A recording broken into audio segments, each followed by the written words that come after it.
এই হচ্ছে এটা আমার স্পেশাল চিপস মাখা। চিপস আপু, এই যে ভাইয়া। চিপস, এটা দিয়ে আমার একটা ঝালমুড়ি বানাই দিবেন। কত টাকা নেবেন? 80 টাকা ভাইয়া, মাত্র 80 টাকা। মাত্র 80 টাকা। জি ভাইয়া। এই নেন। চিপস একটা নিবেন।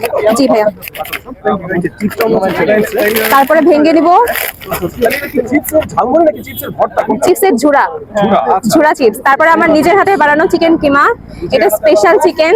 তারপরে সসেজ আর চিকেন বল, এগুলো সব ঢেকে রেখেছি কারণ রাস্তাঘাটে অনেক বেশি ধুলা, আমার কাস্টমারের খেতে অসুবিধা হবে দেখে। তারপরে শসা, একদম বাজারের কুচি শসা, যেটা আজকে কিনে এনেছি। গাজর আপু, একদম ভালো গাজর, ফ্রেশ গাজর। পেঁয়াজ, দেশি পেঁয়াজ। দেশি পেঁয়াজ না? জি ভাইয়া, আমি সবকিছু একদম ভালো ভালো জিনিস ইউজ করি। ক্যাপসিকাম। ক্যাপসিকাম তারপরে ঝাল কেমন দেবো ভাইয়া?